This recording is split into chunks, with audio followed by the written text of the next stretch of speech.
Whoopi Goldberg is now caught up in a scandal trying to get a Staten Island bakery canceled. There's a verdict finally in the Delphi murders and finally another guilty verdict in this burn pile murder trial. Also, we're going to cover some YouTube rabbit holes and how a man who told 911 that he had a bear chase him off a cliff only to be arrested for murder weeks later. I'm Collier Landry. Let's get into it, guys.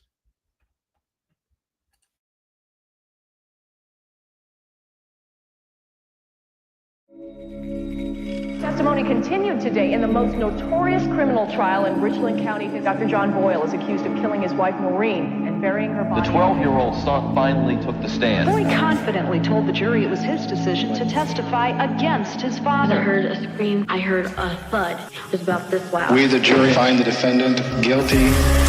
I decided at an early age that our trauma should not be what defines us. It's what we choose to do with it that does. I'm here to share my unique perspective on true crime, mental health, society, and popular culture, and always with a slight sense of humor. I'm Collier Landry, and welcome to my show.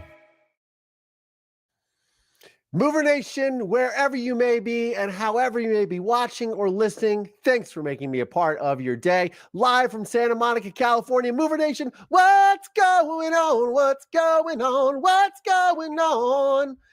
We are trying a new show format. As you see, the little intro video timer, then we get into what we're going to talk about, and here we are. Thank you so much for joining me.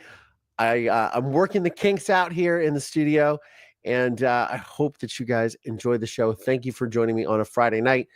We were not live on Wednesday. I was a little under the weather, and then Thursday, whatever came and went. But here we are on a Friday night. Thank you so much to everyone who was here. I appreciate you guys. And if you joined us last night, we had our Facebook group, our Facebook Live as well. That sort of kind of gotten off to a little bit of a rocky start, as it does. I was there on time, but it did not happen. So I want to kind of get into some of the true crime news that I did not talk about this week. There was a guilty verdict that came down in the Delphi case, and I'm going to pull up the article. We're going to kind of go through it. I'm sure there is plenty of stuff happening. Oh, yes. There is a fight tonight. Mike Tyson is taking on Jake Paul. I guess if you are watching that while you're watching me, that's okay. I wish we could watch it together. I thought about actually playing it and then sort of live reacting to it while we're on this actual live stream. Maybe I'll even try to do that. I hope I don't get in trouble. That's the only thing.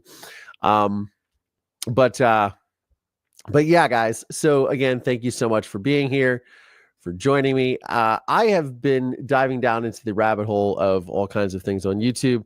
As I mentioned, this Whoopi Goldberg thing kind of came up in my feed this morning, and I was like, wait, what is happening? But we'll get into that in a second. Let's get into this Delphi murder case, because I sort of touched upon this over the last year, in and out. I know a lot of people were really caught up on this case. And for me, I wasn't necessarily that wrapped up into it.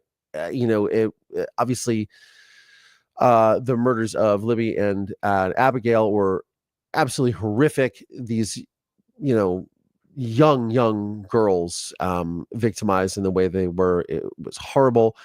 This is one of those cases that I think was labeled rightfully so as the Snapchat trial, because they were using Snapchat, which, I talk a lot about on this show about social media platforms and how we interact with them. Obviously we're interacting here, right?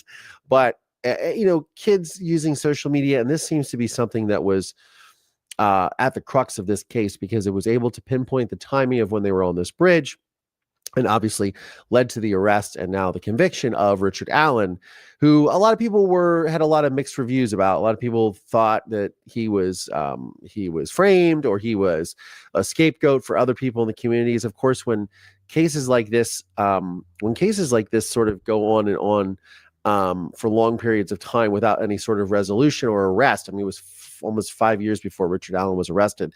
There are many people that had many theories that were going on. And of course, the internet was set ablaze with all of this stuff, which to me, in a lot of ways, is often detrimental, not only to the actual case itself and law enforcement, but also the community but the families of the victims.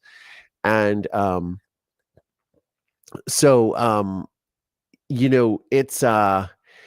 it's something that is was very when I look at it from my experience, which, as I like to say, I'm not a psychologist, I'm not a lawyer, I do not work in law enforcement, I'm just a guy who's been through a lot of shit. But when I look at it through my perspective, I always see it through that lens of somebody who's been through violent crime and who has to sort of reconcile with that and the impact on the community.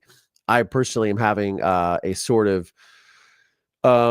sort of having my own reckoning with this, because I'm currently doing another podcast about my story, and we're pulling out a lot of people about the woodwork, and I'm doing it with a different company, and they've taken a very keen interest. And I have an investigative journalist that's doing a lot of work that's asking me a lot of questions. And he's like, well, we're finding these discrepancies in people's stories. And I'm like, well, I don't know. The only person whose discrepancy they haven't found in the story is everybody on my side, including myself and law enforcement. But so when I think about these things and how they transpire, I often look at it through that lens. And again, with the conspiracy theories were just sort of wild as to what was happening with these girls, and as to what led to their who was the perpetrator of the actual crime or of the murders. So I'm going to pull up a couple of things. I'm sure there is a fantastic video on Court TV about this, and we will take a look at that. Come on, YouTube. Here we go. Alan Delphi. So we'll pull a little bit about this on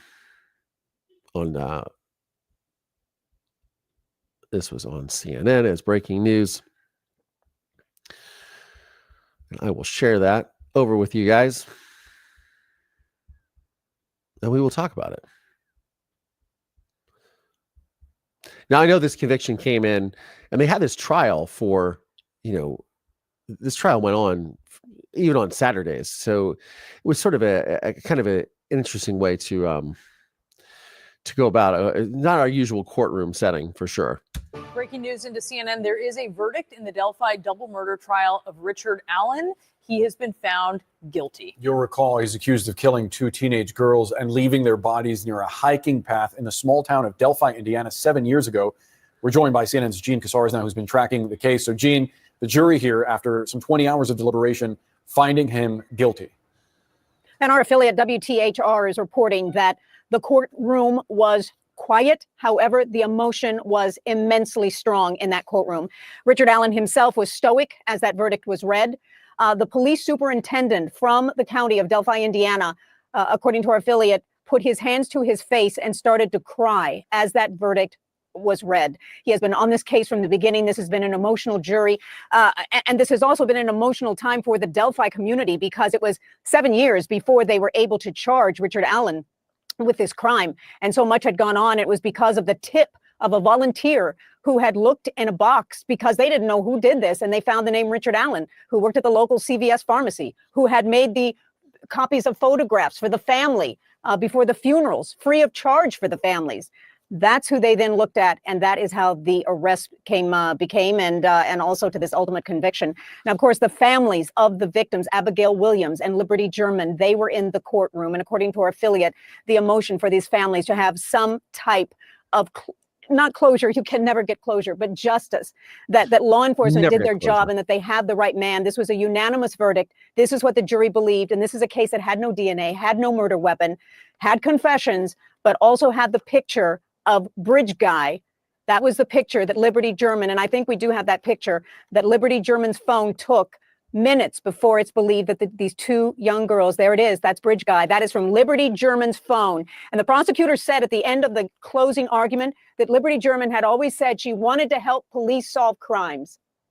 And that's her picture. And that was Exhibit A in this courtroom. She solved her own in the end here, perhaps. I want to bring in Mercedes Colwin, legal analyst and trial attorney, to talk a little bit about this. Mercedes, there was no murder weapon discovered, but there was this bullet that was found near the bodies of the girls, and it was unfired, but once you had bullets fired through the weapon, the Sig Sauer of Richard Allen, and compared the markings on it, there was a match. Now, there was a defense witness who said that that was nothing conclusive because a bullet that is unfired versus a bullet that is fired, this is comparing apples to oranges. It seems the jury did not buy that. You're exactly right, Brianna. And it really was that ballistics expert that made it clear that there's a strong possibility that that bullet was connected to Richard Allen. But really what was the most damning, and we know that the defense fought so hard to keep those jailhouse confessions out of the courtroom, were those recordings. You can't unhear what Richard Allen said repeatedly to his wife. I killed them, but will you still love me? Those were such, and of course the defense tried to distance Richard Allen from those confessions and said, we have an expert that says that it was his conditions were so deplorable in the prison in solitary confinement, he started to lose reality. And that's why he made those confessions. The jury didn't buy that either. But really, at the end of the day, it was the horrors of what happened to those two young girls and those jailhouse confessions that really brought it home for the families. And Mercedes, I'm wondering if the defense were to seek appeals here, I imagine they would revert back to the issues that he had when he was incarcerated. He was at one point eating his own feces and acting manically, apparently. Is that the most likely route they would go, you think? That's a great point. And Boris, they will certainly look to appeal. They have to. I mean, they have no choice. So look, and one of the evidentiary rulings will be, number one, those jailhouse confessions. And to your point, the deplorable conditions that the defense brought up during the course of the proceeding, saying that those conditions were so terrible that he started to lose reality. He started to lose himself. He started to become crazy, quote unquote crazy, in those circumstances. And frankly, at the end of the day, you have a constitutional right for a fair trial. If you can say and point out that any of these evidentiary rulings deprived him of due process and a fair trial, certainly one would be those tapes. Secondly, would be those conditions. If Richard Allen, cannot understand the proceedings, and it wasn't questioned during that course, but we'll see what happens on appeal, they might bring that up and say that might be the basis for an appeal and try to look for a new trial. But it is very difficult, as you know, to overturn a jury verdict, especially one of this magnitude. Jean, 7 years this community has waited. They have been traumatized, a very small community losing these little girls. Absolutely. And that permeates a courtroom. I mean, I know from other cases that I've covered, that emotion of wanting justice, wanting this solved, can be very strong in that courtroom. And I think what Mercedes is saying, the confessions, I think were critically important because of what he said. He gave very specific details in some of those confessions as to what happened, that there was a white van and that scared him. And so because of that, he didn't commit sexual assault as was his plan. Well, there was a white van that a resident had that lived a very close distance away from the crime scene. And so the defense argued, well, he had his legal documents in the cell and he read them. But on the other hand, the specificity, I think, also is something that the jury looked at. Jean Casares, Mercedes Colwin, thank you so much for walking us through the details on this breaking news. Richard Allen found guilty in the Delphi double murder trial. Thank you so much for that analysis as well. So there you have it. There's a little wrap up from CNN. I'm going to get some of your comments here in a second. By the way, as you guys notice, I am showing my grays. I've decided to let my gray hair grow out. So I appreciate the comments and the support. I see some of them flowing in. This trial seemed to be very, very polarizing for a lot of people. And I want to give a big shout out for those of you that are joining us that have not been on the lives before. I want to give a big shout out to our moderators. We have Gen X's Seventh Power. We have Zet. We have Cat Loves Cat Skills. We usually have Karen Fan. I think it's a little late for her tonight. Sherry Falls and others. Thank you so much to all our mods who come out here and who do great work. And thank you so much to our channel members and Patreon supporters. If you guys want to support the show, there are links in the show note of today's episode. To do that, you can buy us a coffee. You can join the YouTube membership. You can join the Patreon, however you like to support. So appreciate that. And also, holidays are upon us. Black Friday is coming up very soon. You can use our Amazon link, my shop and support my Amazon associates account or Amazon influencer account. Go to amazon.com/shop/Collier Landry Everything you purchase, we get a small commission. It helps support the show, and it is a free way to do so. So I appreciate that. Enough of the spiel. Back to what we're going to talk about. I want to go through some of your comments now, guys. We're going to try to break the show up in different segments, as you'll see from what we've been doing earlier. So I want to welcome all of you guys to the show. We've got Casey Lee, Chrissy Versace, Leanne Lundgren, Lynn GMB. I saw Goodies Gumdrops. Thank you, Angela Bessir, who is joining us from Facebook as well. Super cool. Most of our people here are from YouTube, so it's great to see somebody from Facebook, somebody from LinkedIn as well. Hound Doggy, Mystery Singer, what is going on? Amber Winnell, who is making the no-bake pumpkin pie. Do you normally bake pumpkin pies? I don't know. I don't know anything much about baking. I've been doing protein cups, protein chocolate cake cups that I make in my little what is it? The air fryer in a mug, a protein mug cake. They're very delicious. They taste like a chocolate lava cake, except they're healthy. They have protein powder in them and stuff. But I really like them. They're my new little thing I like to make. Just let me have it, guys. Just let me have it. I'm not a baker. I'm not a baker. Hound Doggy, welcome. Obviously, Gen X's Seventh Power. Zet is here. Susan Lapp, what's going on? How are you? Noah Riley, what's up? Thank you so much. I'm glad you love me as well. I appreciate that. Hound Doggy says, Zet, you should come on over. And we're starting a pack, some of us. You like the little countdown? All right. Well, that's good. I just picked that music about 12 minutes before the show started. I made that little video. I was like, I've got to do something. It is on Netflix, the Jake Paul and Logan Paul, Jake Paul and Mike Tyson fight. Oh, there's Karen Fan. What's up, Karen Fan? I figured that you would be sleeping since you go to bed early. So thank you for being here and joining. I greatly appreciate it. Joanne Taylor says, I wish the Delphi trial was televised because I feel like I'm missing information. Yeah, I mean, again, that's a very gruesome trial to probably televise. I mean, you have to think the community of Delphi is, I believe, less than 10,000 people, which I come from a small town, and my small town was larger than that, of Mansfield, Ohio, when my father's trial was going down. But I think, to be honest with you, it probably, there was enough attention put on this case over the years. There were people that were obsessing about it. If you look online, there are many creators. There are people who are making, diagrams of the bridge and breaking down this stuff. It was something, I interviewed Kelsey German, Liberty's sister, about a year and a half ago, and we interviewed her on Survivor Squad as well, and talked about all of this, and how this was affecting her family and her community, with people who took such a massive interest in this that had nothing to do with the case, and really speculating and driving a lot of tabloid-like conjecture, which was really, really hurtful to her family and the family of Abigail Williams. And so, yeah, it was a very trying time for everyone that was in that community, for everyone that lost a loved one and friends, and you have school children and all of this, and just a community in general that didn't feel safe for a long time because there was a perpetrator that was not apprehended for almost 5 years. Richard Allen was finally arrested in August of 2022, and all of this went down on Valentine's Day of 2017, I believe.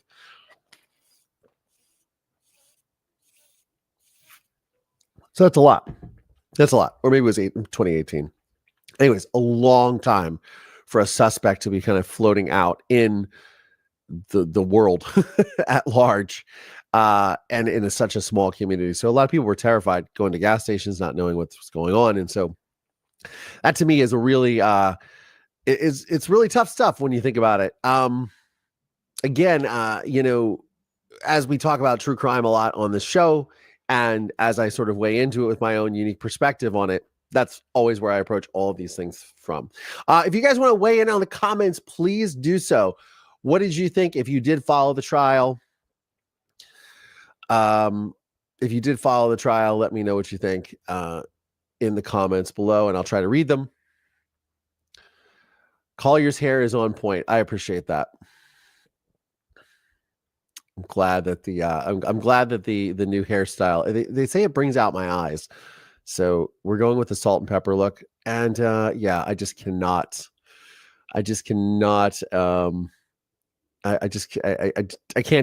dye it anymore. It's just too much. It's too much for me. Exactly, Leanne. One of the things that raises a flag for me is the unspent shell casings, the way it's being explained. It's almost as if he's the fall guy. See, that was the thing, Leanne Lundgren. That was the thing. And yes, absolutely, justice for Abby and Libby. Yeah, there was a lot of talk about this, a lot of conjecture going on with what was happening in the community as far as, when you don't apprehend a perpetrator for almost 5 years, a lot of people weigh in on. I mean, there was talks of like these underground groups that were selling images of underage girls and all kinds of just crazy stuff, filing, child sex abuse material, things of that nature. And again, I didn't really delve into this case as it unfolded. But I had many friends that were very obsessed with it, and for the longest time, I had no idea what they were talking about. I was like, Delphi, where? What are we talking about? But then obviously, as I got into it, I was like, oh, okay, this is pretty serious stuff here. Jessica, blah blah blah. Sorry, blah blah blah. You don't have to stick around if you don't want. Yes, Nana of 2, the mods are awesome. Thank you so much, Judy Berens. I really think men look with gray hair look great, or men look great with gray hair. I appreciate that. Thank you. The grays look good. Thanks, mods. We love you all. Absolutely, Amber Winnell. Absolutely. How are my culinary skills? My culinary skills are pretty good. Golly, Miss M says, I've always thought Collier was hot, even when he was a kid. That's funny. Well, thank you. That's very sweet. Goodies Gumdrops. There should be a fire button instead of a thumbs up. Quite a lively group. Green butter is good in those microwave cups. I'm sure it would be, Jessica. I'm sure it would be. I do have plenty of green butter because people give me green butter, so I have it in my freezer. Oh, I'm glad it was not me, Jessica. No, not you.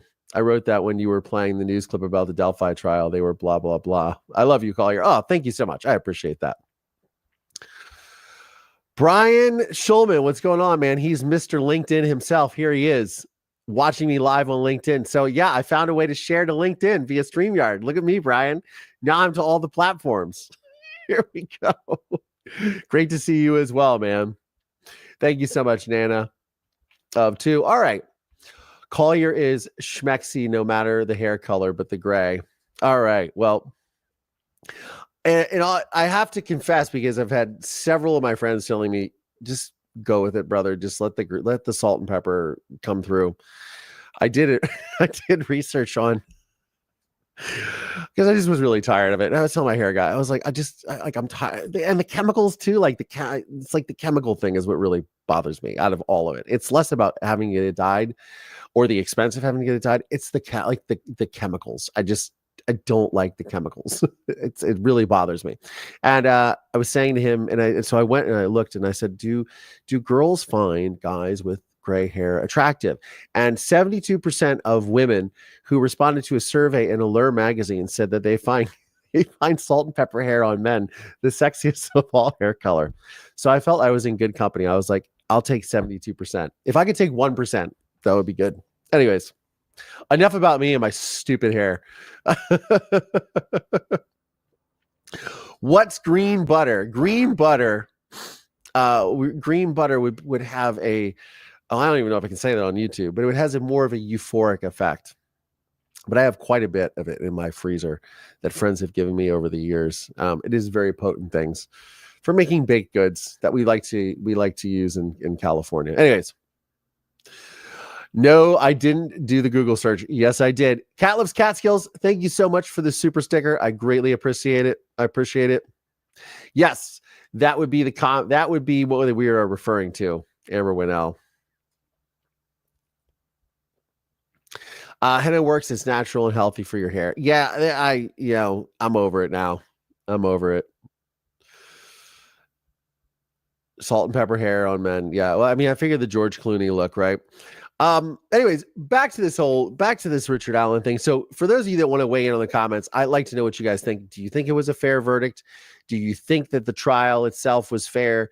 It seemed like it was weird. They were doing sessions on Saturdays. They kind of kept odd hours. And I know a lot of people, again, were like, why don't they televise the trial? Not everybody televises trials, guys. It's just the way it works. But I'd like to know your thoughts. Thank you so much, Karen Kalena Songbird. I appreciate your comment. I like your haircut. Very nice. For those of you, by the way, who are listening to this on the audio podcast, I try to read as many of these comments so you guys can hear what I'm talking about on the show, since you cannot see it for those that cannot witness it. But you can watch it here on YouTube. Now Spotify, you can watch it on Spotify as well. So yeah, but I'm glad you liked it. Dyed hair and toupees are an easy spot. Let the silver rain. Well, I also have a lot of hair. I have all of my hair, so I'm very grateful. I'm not losing my hair at all. So I'm just gonna let it grow out. He's gonna cut the rest off of it at some point, like when it gets longer. I'm just like, because I was gonna get it all bleached. There's always a lot of talk about my hair, so I apologize about talking about my hair. But there's always a lot of comments about my hair. Over the 2 years that I've done this podcast, people have commented on my hair. They comment on social media about it all the time. So I was going to bleach my hair yesterday. And number one, it was really expensive to do. And number two, and I was talking about those toxins. And he was just like, he started cutting it off. And shout out to Eduardo Roman over at the Henri Salon in Westwood. Shout out. He's been doing my hair for a couple of years.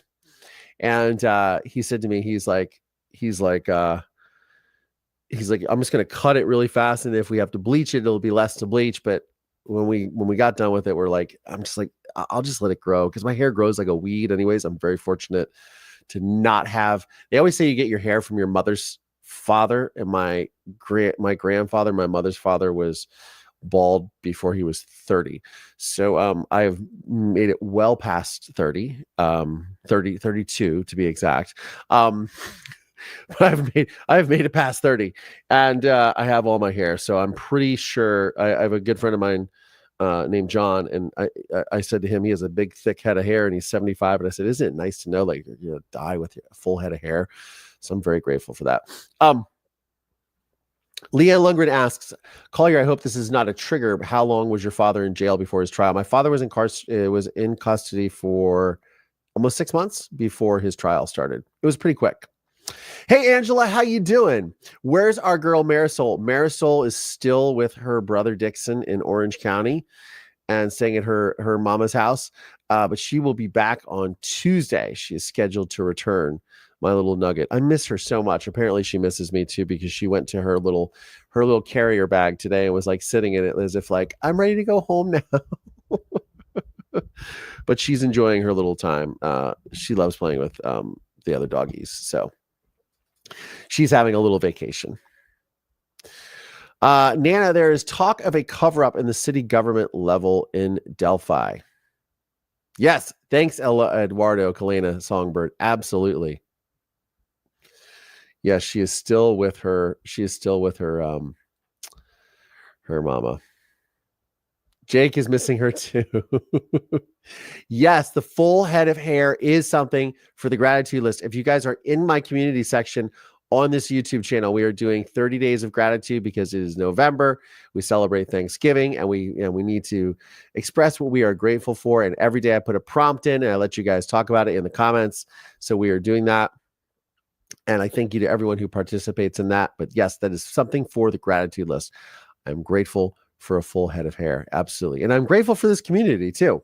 And I'm grateful for all of you showing up on a Friday night instead of tuning into the Jake Paul and Mike Tyson fight. Of course, you probably are on the other side. You're probably on the and have it on the browser. Okay. So we can get back to this Richard Allen thing, but I kind of wanted to cover it. I'd be remiss if I didn't mention it and weigh in with my thoughts on the trial and the guilty verdict. I don't know when the sentencing will be. Amber Winnell, we're still on the hair. On the subject of hair, my husband just picked up a couple boxes of hair dye for me because he thought it would look good. We shall see how it goes. Look, ladies, feel free to dye your hair. Do whatever you got to do. Do whatever you got to do. Guys can get away with the salt and pepper, I think, a lot more than women at least feel they can. But I did meet. I met Jimmy Iovine's sister. For those of you that don't know, you know who Jimmy Iovine is. I met his sister at the salon because he's a client of Eduardo's. She's a client of Eduardo's, and she had a beautiful head of silvery, gorgeous hair. And for 77-year-old woman, she was doing just fine. She was, as they say, well preserved.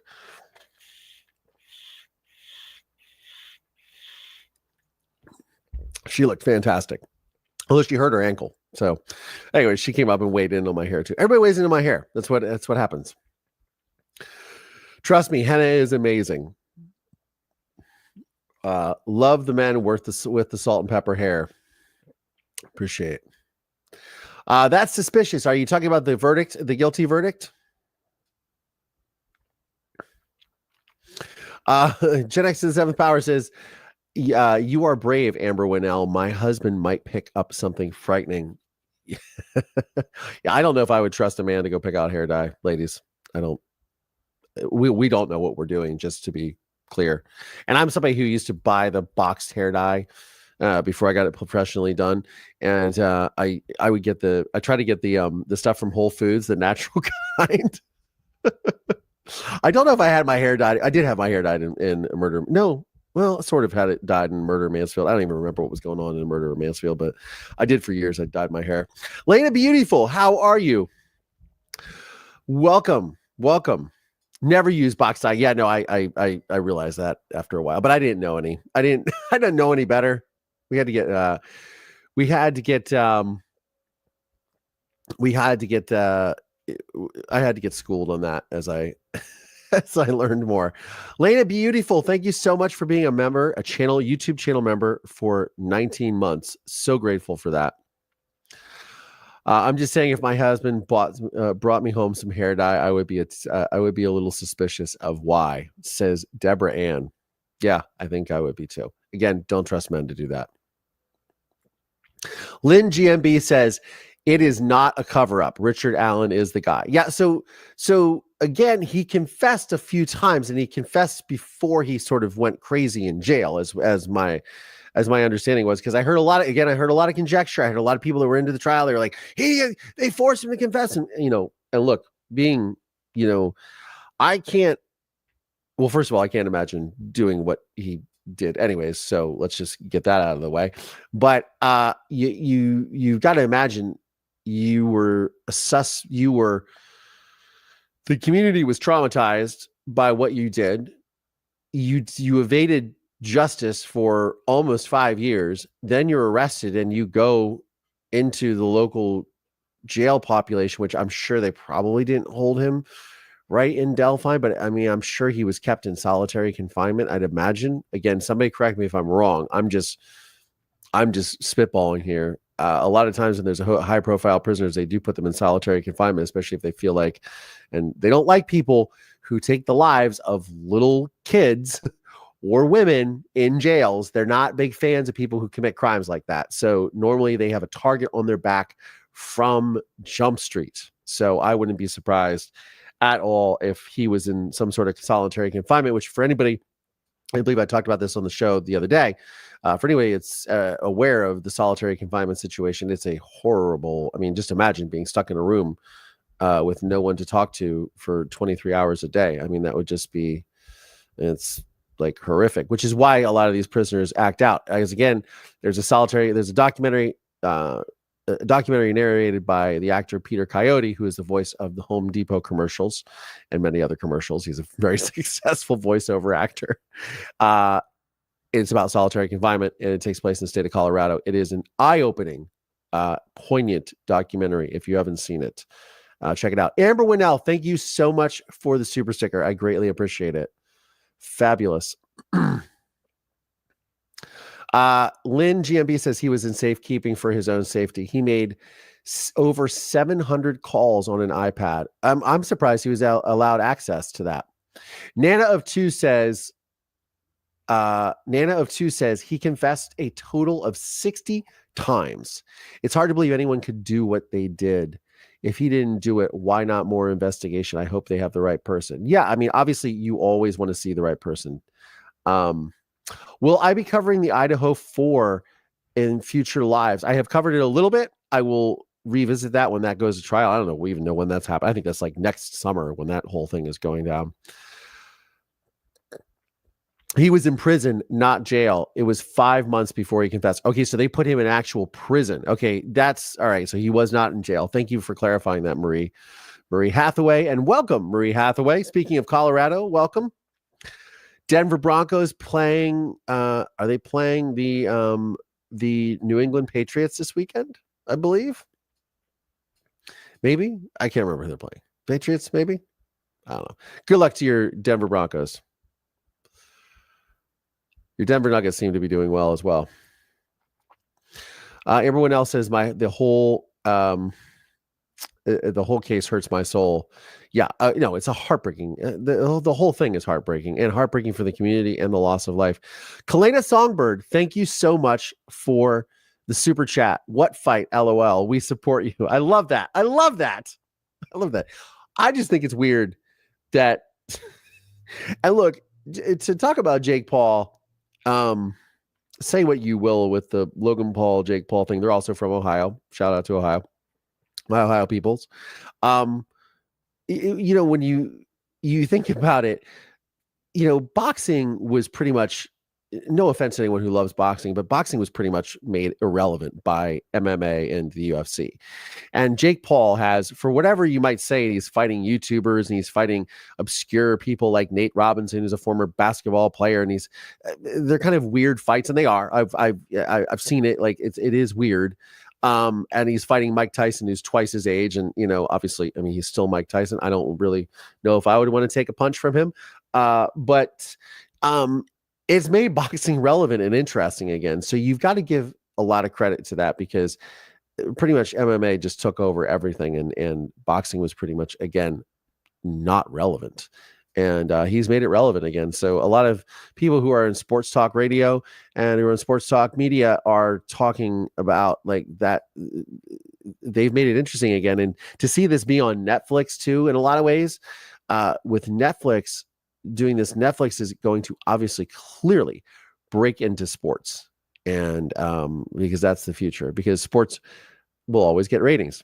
Anyways, speaking of things that get ratings, this is interesting. Leanne Lindgren, Courtney Clenny was denied bond, so she is still in jail. Now that is the Courtney Clenny is the OnlyFans model that murdered, or that is accused of murdering her boyfriend. That is a very, very strange case. And now the parents, I believe, were also arrested or potentially indicted for destroying evidence on the laptop. I'm gonna divert my conversation. We're gonna stop talking about it. Let's pull up.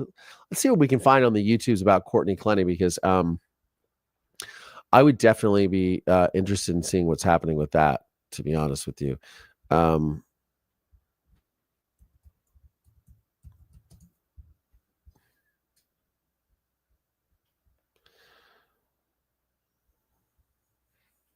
Let's see here.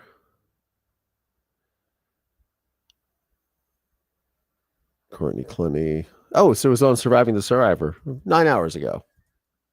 But we will not play that.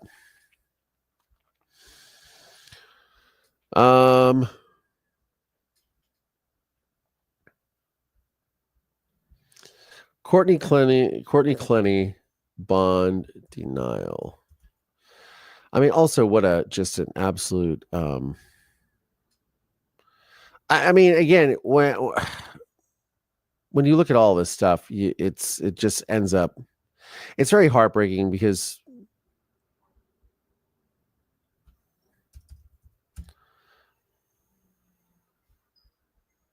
She's an OnlyFans model, so I mean, I'm not gonna crap on anybody for doing what they do to make a living. Trust me, that's been floated in my world quite a bit. I know a lot of people make a lot of money on OnlyFans, like a staggering amount of money on OnlyFans. Staggering. I know a girl that made $300,000 a month on OnlyFans. Courtney Clenny bond hearing. So I'm in no way.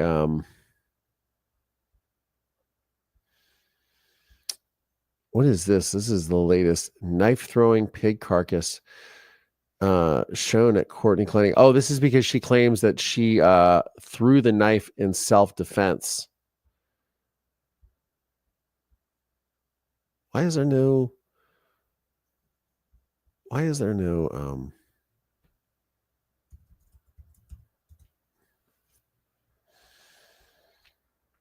Come on, YouTube.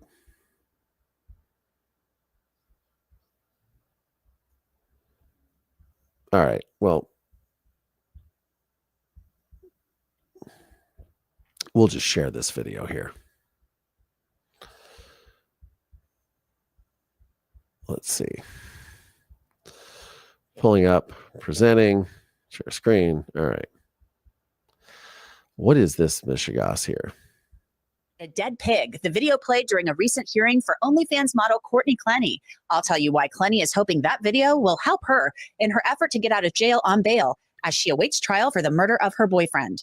Welcome to Crime Fix. I'm Anjanette Levy. Courtney Clenny has been in jail since her arrest back in August of 2022. She faces a second-degree murder charge in the stabbing death of her boyfriend, Christian Abamseli.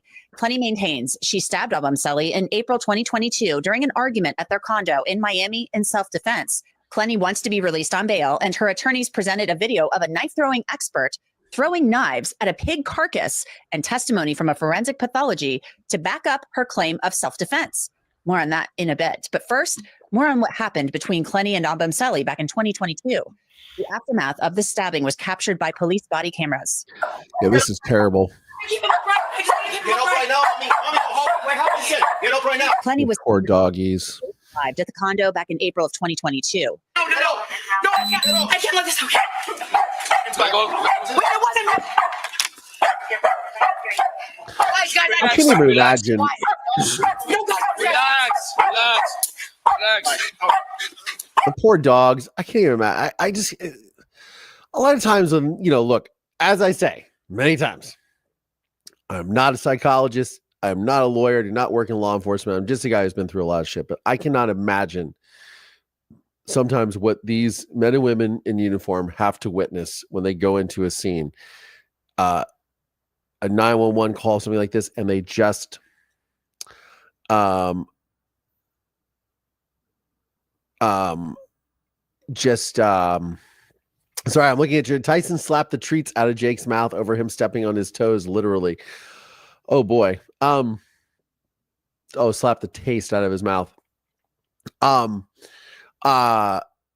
can't imagine walking into a scene like this and then the dog's going crazy and the whole thing and how this even affects law enforcement. I mean, this is, to me, it's just something that's just, I guess I could have just turned the volume down on this and talked over it, but this to me always just makes me just cringe. Her in the hallway at the complex where she asked several times how Christian was doing, and then she told police what happened. Yeah, see, this is always just so telling. Okay, no, I'll sit down. I'm scared. He's not dead, is he? No, they're taking him to the hospital right now. He's in the hospital right now. I need to be at the hospital with him. No, you're not going to. Why? Because we're conducting an investigation. I think I did talk a little bit about this because they pulled her into a separate room. Okay, well, listen, the detectives are coming. You're going to talk to them, and then you're going to explain yourself. But I'm going to be covered in blood. I look crazy. I was holding him while he was spurting blood, trying to stop the blood. Okay, so you guys started arguing. Then what happened? This is so wild. Choked, I mean, you're looking like this. He's never like choked me where like it's like Okay, crazy stuff. But like I mean, I couldn't breathe. Okay. Then he put me on the. So he throws you against the wall. Then he put me on the ground, choked me. That's happened 2 other times. Did he tell you anything? It was just like that kind of face, like where I was really scared and I was trying to get him off of me. And he wouldn't get off. Then he gets off. Then I called my mom. Okay. And then I was like, I went into the other room and I was talking to her and I was like crying and saying like something is happening. Like I don't know what's going on with Christian. And I was just like crying, whatever. And then like I went to the kitchen and he started like charging. She's very calm. Said like I'm gonna like essentially he goes do for it. him And potentially being, but he was far dead. away and I never in a million years like Look, I'm not here to scared. judge anybody's reaction. No. But it is a little bizarre to me that how calm she's being. Clenney and Abamseli, no doubt, had a volatile relationship. It was toxic. Even her lawyers have told me that in prior interviews. Clenney was an OnlyFans model, and she used drugs. Clenney maintains Abamseli was abusive, while his family maintains that Clenney was actually the abuser. There are many videos that show Clenney acting aggressively toward Abamseli and hitting him. Decide whether or not you're done, Catherine. I am mad that you don't decide right now. Queen, that's good. I asked you so many times that I don't know, and I apologize, but you hit me. Now, after Clenney stabbed Abamseli, detectives told her in the interrogation room that he was dead, and she appeared shocked. I have to inform you that Christian did not make it. Okay. Unfortunately, the doctors did what they could. Christian is dead. Yeah. Oh my God. Now, fast forward to this recent hearing where Clenney's lawyers asked Judge Lauren Sheeran Cruz to release their client on bail. What is your opinion in this case? That a thrown knife, such as identical to the one used in this particular case to inflict a lethal wound, could have been thrown and inflicted said wound. That's Dr. John Marasini, a well-known forensic pathologist in Florida who says he's been an amateur knife thrower for 30 years. He believes Clenney could have thrown the knife from a distance and caused Abamseli's fatal wound, just as she claimed. I want to tell you about Upside, our awesome sponsor of this episode of Crime Fix. Yeah, we're not gonna listen to our awesome sponsor because they're not an awesome sponsor of this show. Expert Bobby Branton. Branton owns Branton Knife Works out of South Carolina. The company makes throwing knives. Always in South and Branton Carolina. has been throwing knives for decades, according to his website. Branton is throwing knives at a pig carcass that's fixed to a board. And you might be asking, why a pig carcass? Well, pigs have similarities to humans when it comes to muscle structures. Meanwhile, prosecutors are skeptical of the experiment and do not believe Clenney acted in self-defense. Okay, so just to put out and again, all defendants, as it says in the show notes of this episode, all defendants are innocent until proven guilty in a court of law. And for those of you that are listening to the podcast and not watching this, we are watching a video. This is Crime Fix from Law and Crime Network with Anjanette Levy. She is discussing the Courtney Clenny case, the OnlyFans model who is accused of murdering her boyfriend. And this is a gentleman who is throwing knives at a pig carcass, who is a professional knife thrower, by the way, who is not throwing getting every knife to stick into said pig carcass. I'll rewind this. And Branton has been throwing knives for decades, according to his website. He has been throwing knives for decades, and even he cannot get every single knife carcass that's fixed to a board. And you might be asking, why a pig carcass? Well, pigs have similarities to humans when it comes to muscle structures. He's throwing 3 knives. Meanwhile, prosecutors are skeptical of the experiment and do not believe Clenney acted in self-defense. He had 6 knives in his hands, and 2 out of the 5 that we saw him throw in that video fell out. And he was also holding them with his finger and holding them very like as if you're throwing a knife, not as if you just grabbed it in a fit of rage and threw it. Again, I'm not saying that anyone is innocent or guilty, but this is interesting. I mean, this is if I just grab the scissors that are here on my desk and I just happen to grab them, I'm not gonna put my finger in and be like, okay, so hold on, boyfriend. I'm going to grab it, whatever. It feels a little far-fetched for me, but I'm not here to judge anyone, but I'm just pointing out that I do think this is a little far-fetched. I was not planning on talking about Courtney Clenny, but y'all mentioned it in the comments. I'm here to comment on it. That's what you want. You want my take on it? There's my take right there. I'll tell you. Something is rotten in Denmark. That's all I got to say.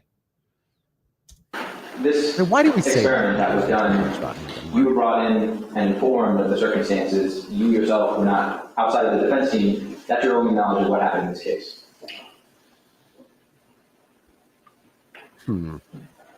Well, yeah, I think the statement that the defendant made at some point in time was sort of an approximation. But she was in a room, and they asked her, how far away were you? And she said, how big is this room? And they said around 10 feet or something. Words to that effect. Prosecutors questioned how accurate this demonstration could be given the size of the man throwing the knife. And logically speaking, someone who can generate that, or has that much weight to them, would be able to generate a much larger amount of force stepping forward. Yes. So the fact that we're looking at the larger than the defendant, taller than the defendant, Mr. Brand, throwing a knife from a different distance than what the defendant says, this experiment is completely different than what the defendant said and the circumstances she faced at the time in which Mr. Abumselli was killed. I would say it's completely different. There are some differences. The defense countered with attorney Sabrina Puglisi asking this question. Were you present when I threw the knife during the demonstration and it stuck in the carcass?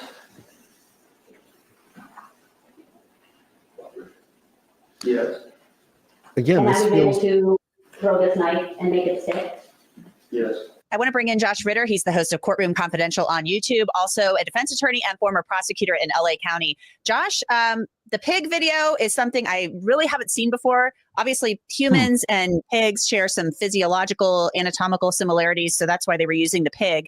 What were your thoughts when you see this video of this knife throwing expert guy tossing knives at a pig and for the defense to say, you should let Courtney Clenny out on bail because this proves or shows that things happened the way she said that they did? I thought it was interesting. I've never seen something like that before. I have to applaud their efforts. I mean, they're really giving it a try here to try to convince this judge to let her out.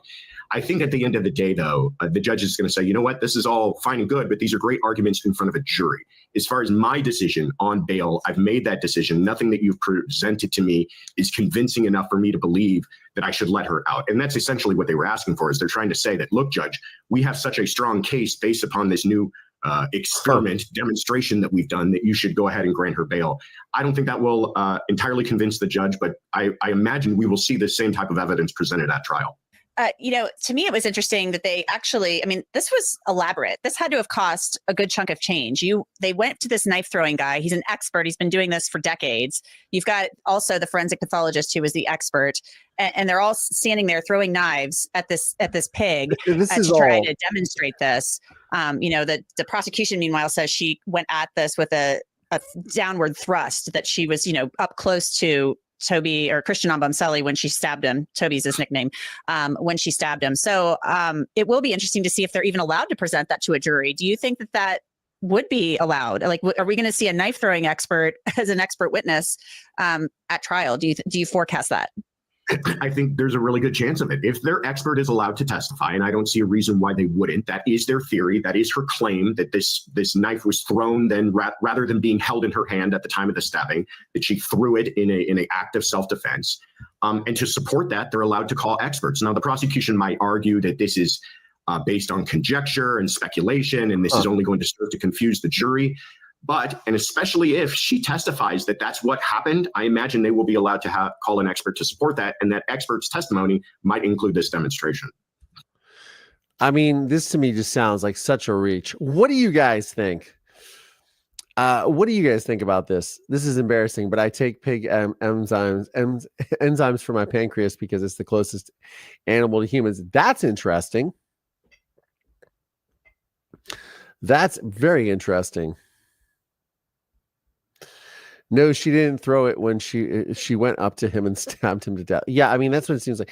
And again, I don't know how old Courtney Clenny is, but she is clearly very young. And just what a waste of a life. This is where this is a lot of the stuff I talk about. If you watch the show, you listen to the show before, again,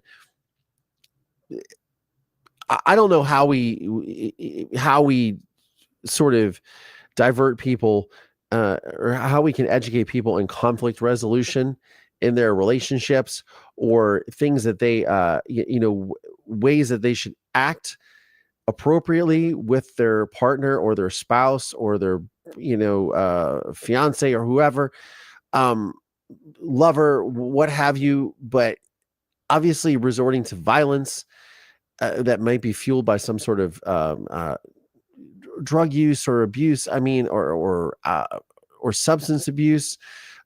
This is scary in a lot of ways. You think about it and just like, why? This is her. If she is found guilty of this and she was not released today from custody, if she was, denied bail, if she ends up going to prison for this, she will spend the better part of her life incarcerated and having taken the life of another individual. And why? Just walk away. Life is so short. Life is too short to do something like this. And just obviously she's a beautiful girl. Obviously this guy they both have futures, whatever you think about them. There's plenty of time for people to turn around their life if you think that they're going in the wrong direction or they think they're going in the wrong direction. But executing someone, it definitely is. It's sad. It's always sad all the way around. Somebody is dead. Somebody's going to go down for it, and resources wasted. It's just two lives, and the lives of her family as well. Yeah. And if there's, and again, if there's, oh yes. And do not be embarrassed about the pig enzymes. There's nothing embarrassing about that, by the way. She's also, on video, says Lena Beautiful. She's also on video telling him, "I will stab you. You don't listen to me, but I'm serious. I'll kill you." Then it's very scary. Oh boy. And yes, Amber Winnell, yes, Collier, 100% two lives, so very altered and lost over such trivial problems that could have been resolved by just walking away. Yeah, just walking away from confrontation. Again, look, I've had my share of relationships that have gone up and down and gotten into arguments and things like that. And no police ever called or anything crazy like that. But, you just learn how to deal with people. And I also wonder in a lot of ways if we're losing our communication skills and our conflict resolution skills. I mean, look, I don't have children, so I don't know what's taught in schools nowadays, but I wonder if conflict resolution is something that's missing from the curriculum of young people growing up nowadays.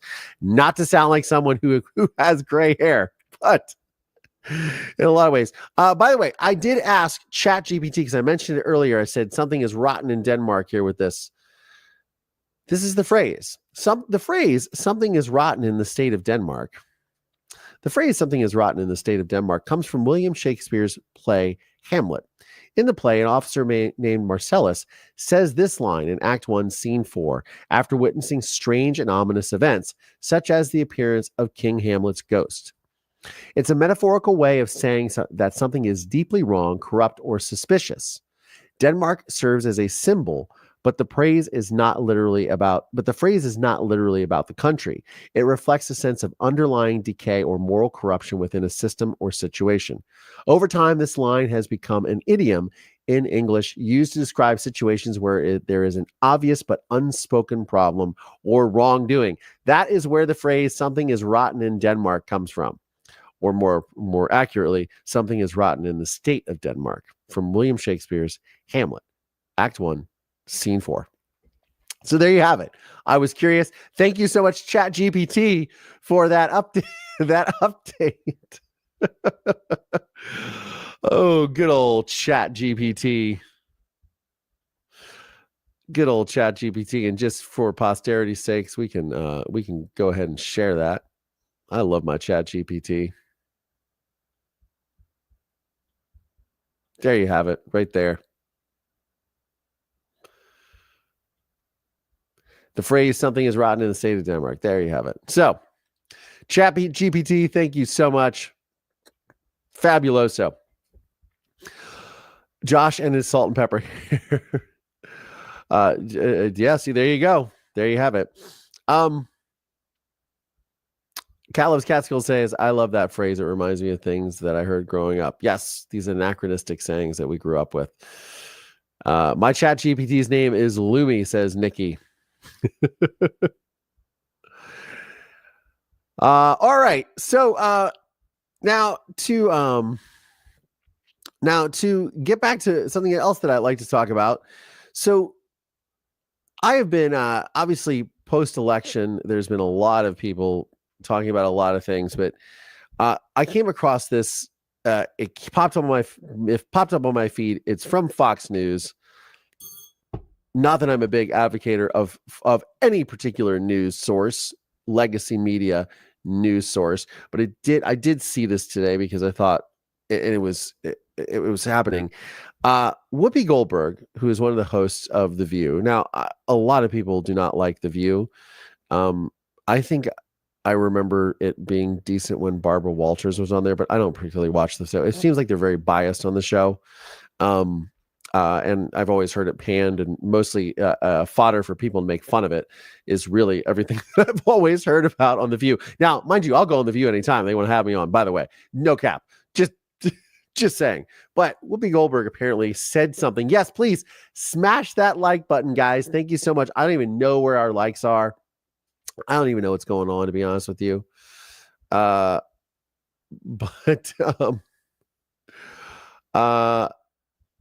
I have no idea where our likes are. I guess I should probably look this up. And I also should probably put on the show notes here. Courtney Clenny. Courtney Clenny bond update and pig bond update. Let me go here and look at the where we're at. 79 likes. Come on, guys. Let's get those likes up. Let's go over 100. There's 100 people on the live, or there were. Hit that like button, guys. Smash that like button, please, so much. It would help. It helps with the algorithm. I appreciate it. Let's get an update. We should have an update in the Jake Paul and Mike Tyson fight. By the way, it's probably over by now, I'd imagine. Need 8 more likes. I love that. 8 more likes. Come on, guys. Let's do it. 8 more likes will get us to 90. 18 gets us to 100. Again, I greatly appreciate it. It helps people discover the channel, helps people discover my content. All right, I want to play this video. I'm gonna have to go back in my go back in my YouTube watch history. But so Whoopi Goldberg is under fire as one of the hosts of The View, and she's very opinionated in a lot of ways. I do find it ironic because she was a Donald Trump friend of Donald Trump's way back when, and then hates Donald Trump and all this. And I find people's positions when they always change back and forth and they kind of flip flop to be very interesting, especially when they work in news media and legacy media, and what that means. But I find it interesting. But so she went off on this bakery saying that they denied to fill her order, this bakery in Staten Island, that it said that they did not fill her order because they did not like her political views, when really they had an oven problem. But she accused him of this. And it looks like, and now, of course, this is on Fox. So Fox News, of course, does not like The View, obviously, because they are polar opposites of the political spectrum. So they're really playing into this. But it is interesting because it has sent the whole community of Staten Island into an uproar. And it has made this bakery, which is apparently very well known, have a rush of supporters from around the country of people who are just appalled by her calling this bakery out. She doesn't call it out by name, but apparently these boxes that this bakery has is very recognizable, especially if you live in the New York City area. You are very familiar with this bakery, apparently. And she causes all this kerfuffle. And I'll tell you what, it is, the fight starts at midnight Eastern Standard Time. Interesting. Paul and Tyson fight has not started yet. Okay, I guess. Interesting. Why would she lie about that? Lying seems to be the name of the game anymore. That's my thing. That's what I always say. I don't care who you vote for, who you support. It doesn't matter to me. Just don't lie. Why are we like that's the worst thing is the lies from both sides of the media. From both sides of the media. It's like, let's have a fair fight. You know what I mean? And it's just now it's just everyone's lying all the time about everything. And that to me is very disheartening. Because if you turn in and you're tuning into journalism, I want to hear like actual accurate reporting and journalism, you know, and now it's very, Staten Island is very red. Well, apparently they are not very pleased. They, no, they took an order from someone else's very same order. Anyways, well, I'm going to play the clip because this is all the politicians there talking about this. I'm assuming that some of them are Democrats. I mean, I don't know. And again, if you're calling out a bakery on a show on ABC, I mean, again, this is the reason why I want to play this is this is just very demonstrative of the craziness that people just do not have a sense of decorum, because she's going to get sued. ABC's going to get sued. I would imagine they're going to get sued. And again, it's like this nonsense has to stop. On all sides, this nonsense has to stop, by the way. People are losing their minds. And it's just like, you've got to be kidding me. Like, why?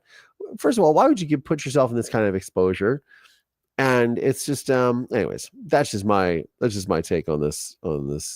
So I'm going to find this.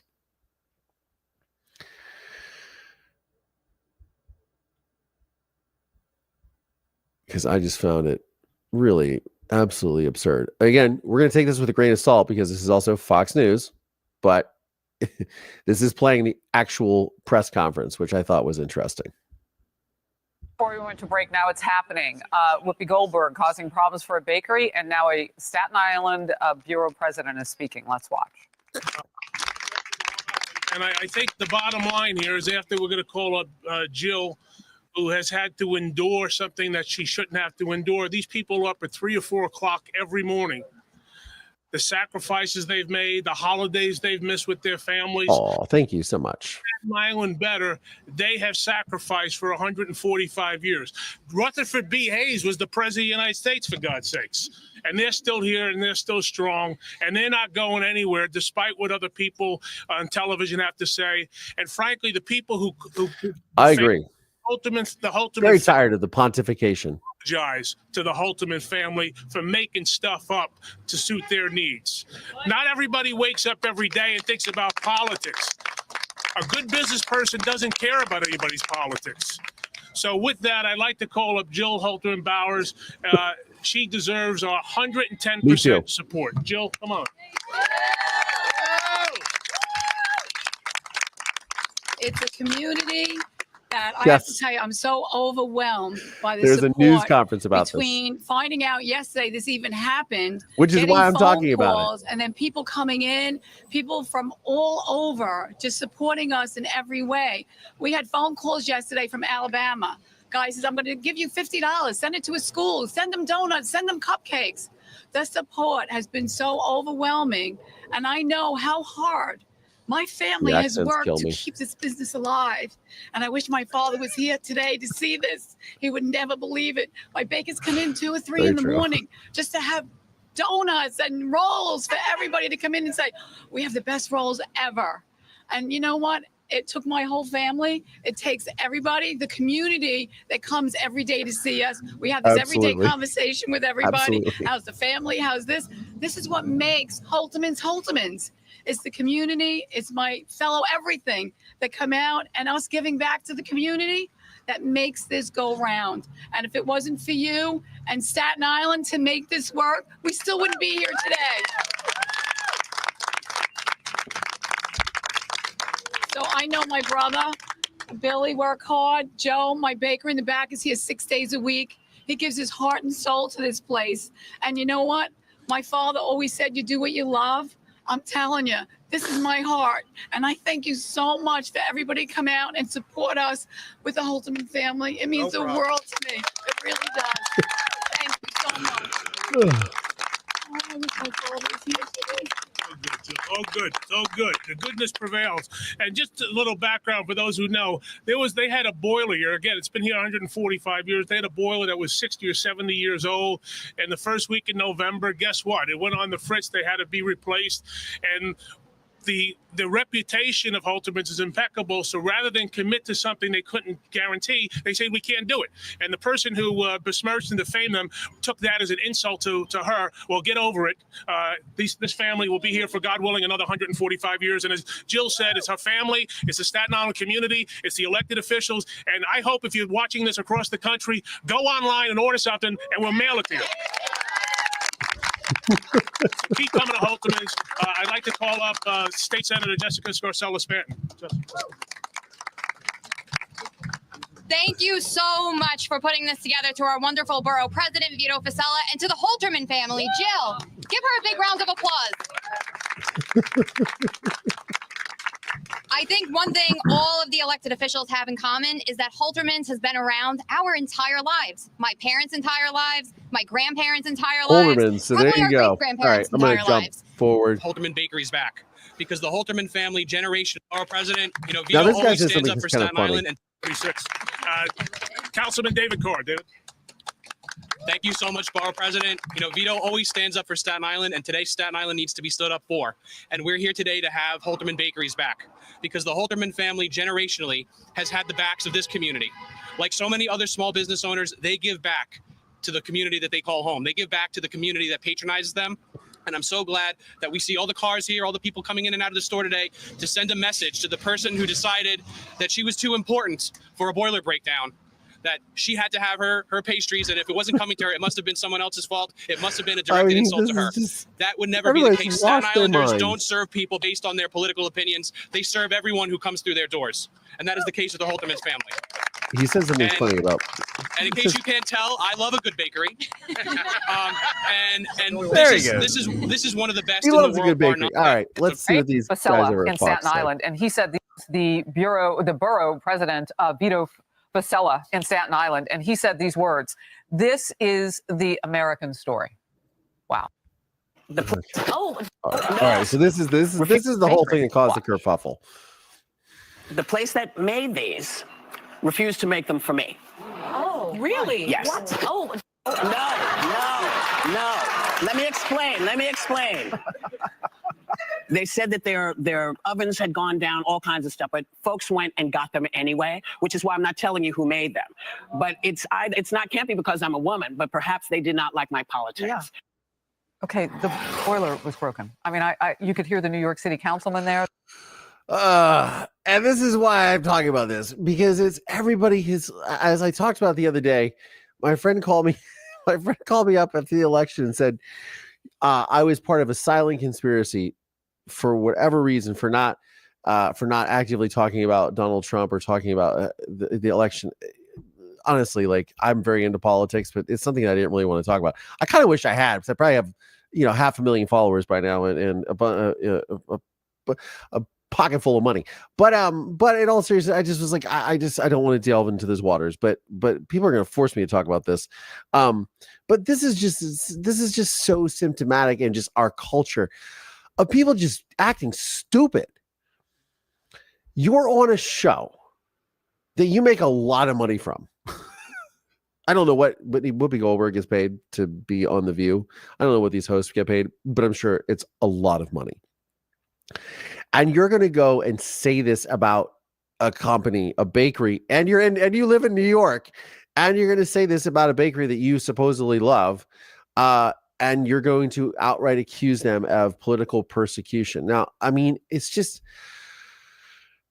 or persecution of your politics. I mean, just like, people have lost their minds. Like, where is her common sense? Like, where is it? And then you're on and ABC is owned by Disney, which is a very liberal network, obviously. And it just the madness of everybody. Just like, can we just not be this stupid? Again, I'm sure they're going to get sued. I'd imagine, and rightfully so, by the way. It's just really, really, really weird. At Cupcake, Collier's hair has been the big topic tonight. Yes, it has been the big topic. I'm sorry.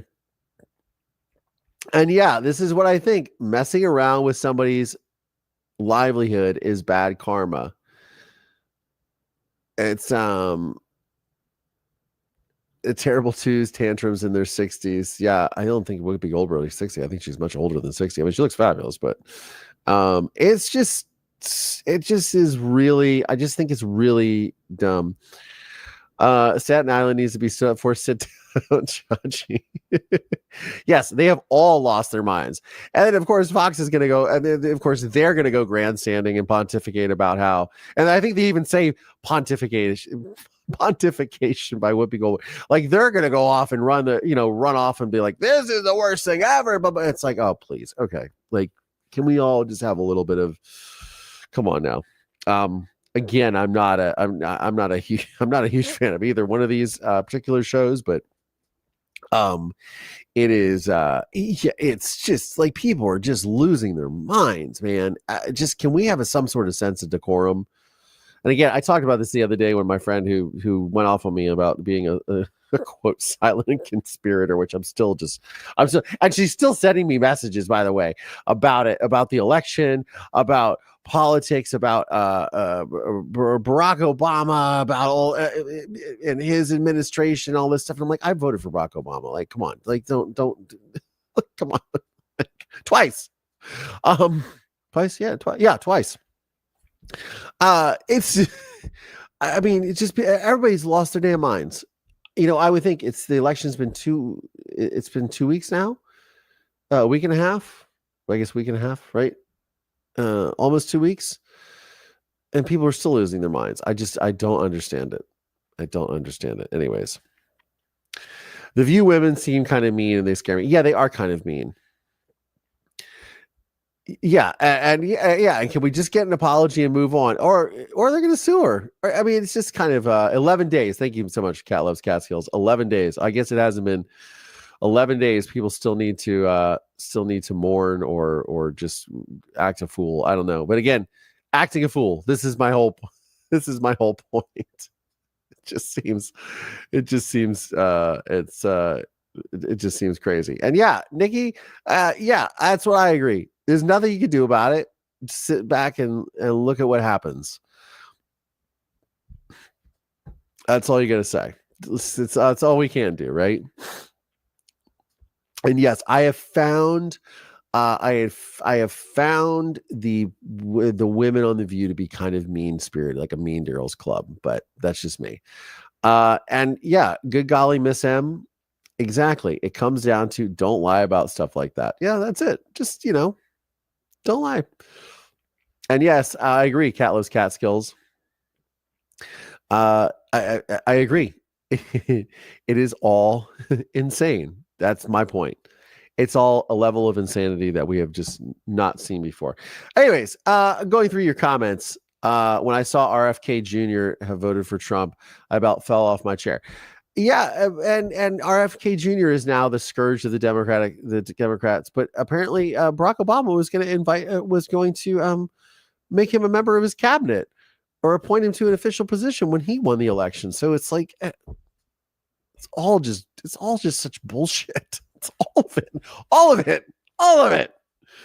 Swifty Sue, I love everybody. I don't care who you voted for. Amen to that. 2 more likes to 100. Come on, guys. And yes, Casey Lee, I also think the same. Chemican says, I quit mainstream media a year ago. My life has never been so peaceful. Yeah, I mean, if you keep watching it, it's just like you get into a spiral, a pit of despair.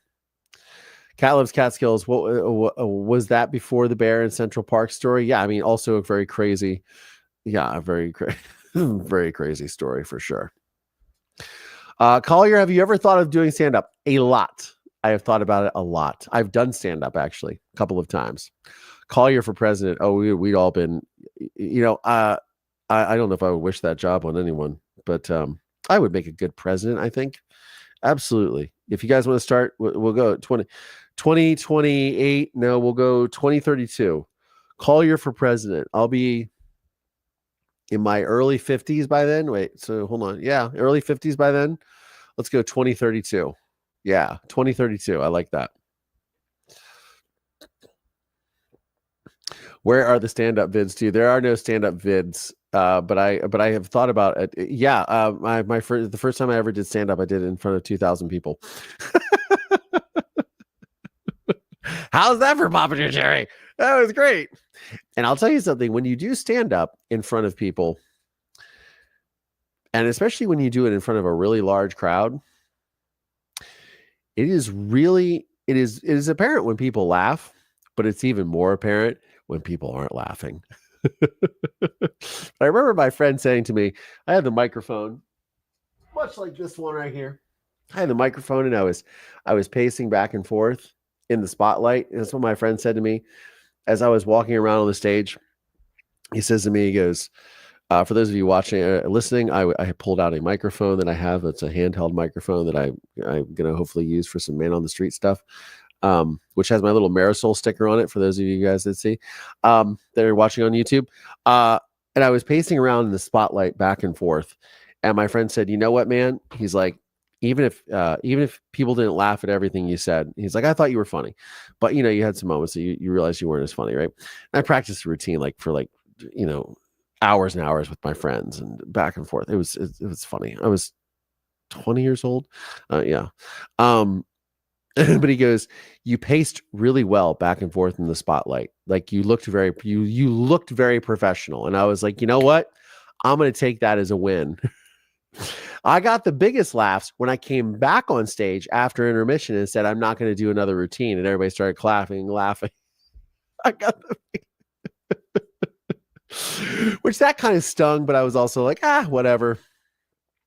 Anyways, it's pretty fun. 2000, you could do anything as long as you're as long as you're authentic and you've got a good story and you got a lot of them. Well, I appreciate that. Yeah, I do think about it a lot. I do have that stand-up fantasy. In fact, I have a friend who is a pretty successful stand-up comedian, and I was like, I'm thinking about maybe going and doing an open mic somewhere. But yeah, anyways. The hashtag squad goals. Let's get this YouTube channel over 100,000 subs and get that silver plaque and get this thing really cranking, and then we'll start talking about the stand-up stuff. But yes, I always stay in the spotlight. So the spotlight moved with me, and I didn't fall out of the spotlight. So that was a good thing. I looked, as my friend said, my best friend said at the time, he says, you looked very professional. So I was like, I'm taking that as a win. Anyways, did you do stand up as well, Cat Loves Catskills? Is that what you were saying here? I wasn't. Yeah, you'd be pretty funny too. I can see that. You said I've done stand up at an open mic night. Cat Loves Catskills, and I also think that you were not scared as well. I believe that 100%. People laughed. It was at Governor's in Levittown, New York. I think that's awesome. Great job, Cat, says Nikki. Oh, there's Sherry, I'm sure, but you're an anime. Trying to currently track down my father's girlfriend, Sherry Campbell, to interview on this. I think I was telling you guys about this podcast because I found out some information about that today. Actually, I was talking to the producer who's working on it. He's like, did you know that she signed those documents in the car? And I was like, no, she told me she signed them in an office. And I remember I was 15 years old. I was standing in front of a microwave at my adoptive parents' house. But apparently she signed them in a car, or at least according to my father. So we'll see. Anyways, Ralph Macchio is ringside at the fights. Blast from the past. By the way, he dyes his hair and it's not good. Yeah, I think that, yes, 100,000 subs, your lips to God's ears. Amen to that. Tell a friend about Collier's channel. Thank you so much. Leanne Lundgren says, I dream of becoming a medium comedian. By the way, Leanne Lundgren introduced me last night to Ren, whose music videos I've been watching on YouTube today. Fantastic. Thank you so much, Nana. Too. You have a great weekend as well. The weekend warm-up is what this is what this show is called. I don't know. I got to get some more guests on here. I have FOMO when I see some of my colleagues when they have 2,000 people in their lives. I'm like, man, I gotta step up this game here. But Baby steps. Baby steps. Maybe she done that Lincoln Lawyer style. I love Ren. Yeah, I have just discovered him in the last less than 24 hours. Pretty dope stuff. Oh, yeah. So y'all know who Ren is. Yeah. So one of the it's interesting you mentioned the whole stand-up thing, because one of the ultimate goals with this channel and with my podcast and with what I do is to do a one-man show where I actually, there's a little bit of comedy, there's a little bit of music, and it's all this funny stuff. So I'm going to start workshopping this material on this channel. I've been talking about that for like the last, several months. That is one of the purposes here. So as we continue to build this thing, look for that type of stuff happening. I would be very, she's remarried. I have that info. Yes. I've been to her house. Yes. Yeah. So a lot of you guys know who Ren is. We all jump around, all good channels. Swifty Sue. We all jump around, all good channels. That's funny. Channel jumpers. I love that. All right. I don't know what else is on my list of things to talk about, but I'm going to go ahead and remove this. Stop this screen with the view. You told me about Ren at least a month ago, Hound Doggy. I did not know that. Yeah, last night we were watching Isabel Page. I love her cinematography. Who is Isabel Page? Now I'm going to have to look up their stuff too. So much to look at. And yeah, I was really impressed with Ren's cinematography on his stuff, which, unfortunately, I don't have a lot of that stuff with my stuff just because I shoot it here and it's, I'm sitting at a desk. Need to get a little bit more of that. So Ren is a musical artist and he talks about a lot of like trauma related things in his own story. He's fabulous and he shoots some really cool videos. Like they're dope. Very, very, very cool. Zet says, that's amazing, Amber. I'm the 15th great granddaughter of Emperor Montezuma. That's rad. Let's count loony lefties leaving. Yeah, so I do like the lefties losing it on the Sky News Australia. I follow that girl whose ever show it is, Rita Panahi, I think is what her name is. It's pretty funny. I am very tempted to make some videos about the Hollywood lunatic lefties that have just lost their minds because they really do annoy me. And I don't like to be preached to by millionaires and billionaires. Really don't. Only if you want to, I can help get you what you need to get in touch. Dear, just give me a holler when you're ready. I promise. Stays between us. Well, thank you so much. You have a background in cinematography, Hound Doggy? That's super cool. We have interested people right here in this group. Hound Doggy went to school in cinematography. Yeah, for school in cinematography. Where did you go to school at, by the way, Hound Doggy? Did I see what happened in New Zealand? No, I did not see what happened in New Zealand. New Zealand news. Top stories. Suspended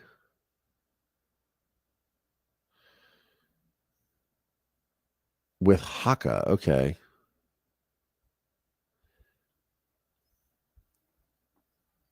Oh, this looks a little crazy. All right, hold on.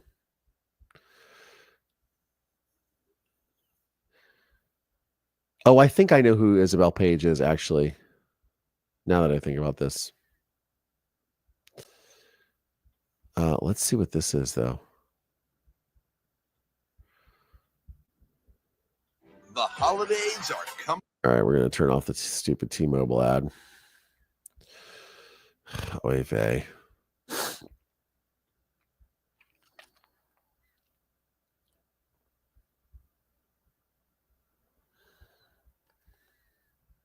All right, let's see what happened to this New Zealand Parliament.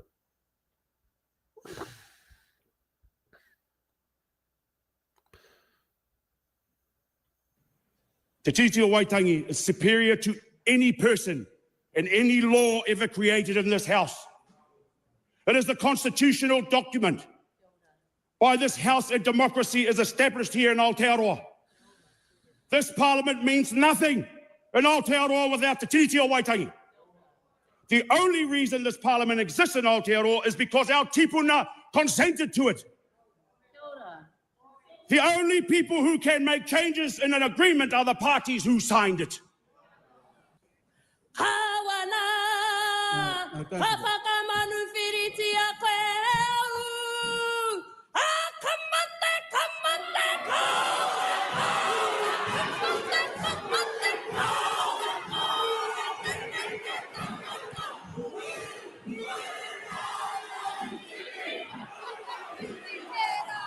Wild. What is this?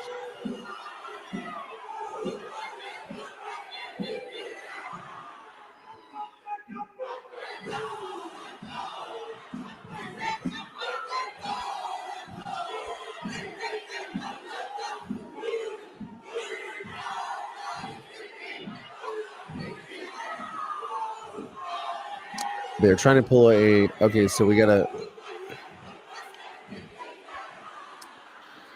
So we're gonna have to... I'm gonna pull this up. The House is suspended until the ringing of the bells. The gallery is to be cleared.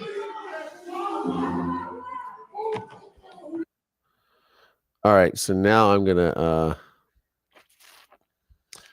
let's look at this article, actually. Oh, come on. So, no. Russian state television reacts to Trump picking Gabbard and Matt Gaetz. So New Zealand Parliament was suspended. New Zealand Parliament was suspended. Why New Zealand's Maori lawmakers protested with a traditional dance. Opposition lawmakers performed the haka during a reading of a bill that would redefine the country's founding treaty with its indigenous people. New Zealand's parliament was temporarily suspended on Thursday as Maori lawmakers performed a haka, a traditional group dance, demonstrating their community's anger and fear over a bill that aims to reinterpret the country's founding treaty with its indigenous people. During a first reading of the proposal, when the speaker asked Maori lawmaker Hana Rawiti Maipa Clark how her party, Te Pati Maori, would vote on the principles of the treaty of the Waitangi bill, she stood up, tore up what appeared to be her copy of the legislation, and started performing a haka. She was joined in the haka by other opposition members on the floor, as well as people in the gallery overlooking the chamber. The speaker, Jerry Brownlee, this is all what we just witnessed, by the way, in this video, that if you guys are listening, Jerry Brownlee temporarily stopped the session. Miss Maipa Clark, who performed the haka in Parliament after she was elected last year, was suspended over the protest, which Mr. Brownlee described as disrespectful. The Treaty of Waitangi. Now, I have no idea if I'm pronouncing this right, correctly or not, guys. The Treaty of Waitangi, signed by Maori chiefs and the British Crown in 1840, is considered New Zealand's founding document. It forms the basis of the laws and policies aimed at redressing historical wrongs against the Maori by colonizers. But a political party known as ACT, the most right-wing member in the Conservative coalition government, says it wants, quote, equal rights for all, and that special provisions for people based on their ethnic origin have been divisive for the New Zealand society. This month, the Act introduced the bill, which experts say could severely damage race relations and undo decades of work aimed at redressing historical wrongs against the Maori people by colonizers. It has already stoked racial tensions in the country. Maori make up about 20% of New Zealand's 5.3 million people. They experience material hardship, have worse health indicators, and are incarcerated at much higher rates than the population at large, much like the Native American population in this country, and I'm sure the Aboriginal population in the country of Australia. Thousands of people protested the bill by marching across the nation to Wellington, the capital, this week, according to local media. The National Party, the main center-right political party in New Zealand and the senior member of the governing coalition, has tried to distance itself from the bill, but party leaders had agreed to introduce the bill when they formed the alliance with ACT. Lawmakers voted to advance the bill on Thursday, but the legislation is unlikely to progress further or become law. Quote, you do not go and negate with a single stroke of a pen 184 years of debate and discussion with a bill that I think is very simplistic, Prime Minister Christopher Luxon told reporters on Thursday ahead of the first reading. Mr. Luxon, who belongs to the National Party, said he wanted the bill the bill to be voted down in the second reading. There you have it. Well, good for them for standing up for their rights, and it's a shame that it even has to get to that. What is the Haka dance? It is I do not know. There is a walk the length of the country, which will arrive in the capital on Tuesday. Your pronunciation is fine, Collier. Oh, thank you so much. I'm glad. I'm trying to be as educated as I can about these things, how to pronounce these type of things. Rugby is the only place I heard that. So it's so interesting. Oh, the Haka dance. Is that something they do in rugby? Interesting. Yanina Cueva, welcome. How are you? Good evening, Nerms. I came here with a preconceived idea formed by Instagram. I was brainwashed. With a preconceived idea formed by Instagram. I was brainwashed. Interesting, Swifty Sue. Amber Winnell says Haka is a traditional Maori dance that symbolizes pride, strength, and unity. It is performed in a group and involves chanting, hand movements, facial expressions, and actions like stamping, and body. 117 likes, by the way. Thank you so much, everyone. And slapping. The words of a Haka often tell the story of important events in the tribe's history. That's interesting. I mean, again, it is Indigenous Peoples Month here in the United States, and I was actually going to have some guests on, some Indigenous guests this week, actually. Rue, thank you so much for the super chat. My son in Santa Monica tells me that there's a new word for dope, that the new word for dope is now based. LOL. He keeps me current. Hope to bump into you one day in our hood. You are the best. Oh, thank you so much, Rue. You're super sweet. Thank you. I'm sure you will bump into me in the hood. And if you do bump into me, say hi. Come up. I am the same guy you see through this camera lens. Please say hi. And make sure to pet Marisol, because I'm sure I'll be with Marisol as well. Cat Loves Catskill says, I have been reading a lot about this, and I have also been reading a lot about the Lakota tribes as well. Dude, Collier, I'm Indigenous. Oh, that's right. You are. I forgot about that. Yes, I was working on a documentary. Well, I have worked on the documentary. The documentary is still going on. It's called Reservation Redemption, about a Native American man who was incarcerated when he was 17 years old for committing murders that he did commit. But it's about his redemption story in prison and in being incarcerated to help other Indigenous inmates in Washington State find a better way of life. So he was kind of like this sort of like Tony Robbins type in the prison. He really does a lot of really good work. So his name is Chief, and I had interviewed him a little bit over the telephone. Did we actually get our interview? I think it actually got interrupted. We were supposed to interview, and he got moved. He got transferred. But I went up there and filmed, and then a couple of weeks ago, they went up back with a different crew that went up there. I did the original cinematography on the project, so I was going to bring on my co-producer, or the director and producer, Brenda Fisher, who used to do the show with me a very long time ago when I started it a couple of years back. She kind of helped co-host it, and she's still doing the documentary. So they just got some funding and all of that. So I was going to bring them on. So that would be super cool. Zet, si me gusta estar presente cada vez un puedo. La historia de Collier es muy fuerte y deseo lo mejor. Me alegra encontrarte por acá, compatriota. Yeah. Ha ha ha. All right. Got fan mail. We'd love to hear from you. Please send to 3019 Ocean Park Boulevard, number 950. Should we open up the phone lines? See who's going to call. I have to find the thing first. If I do that,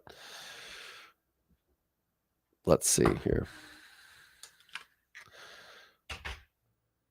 Go to guests can call in. Oh, I'm almost out of battery though. That's no bueno. Let's see here. All right.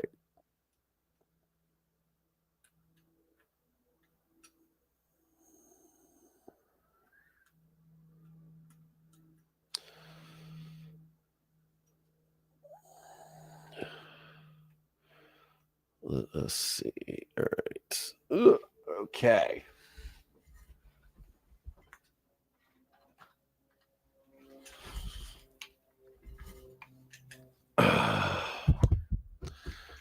And it's only 6:45, but it feels like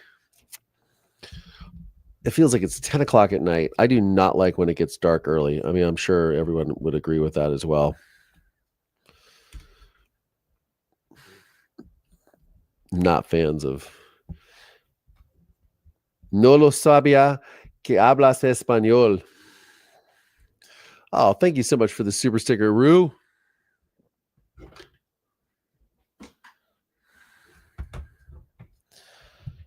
I think I sort of know what that means.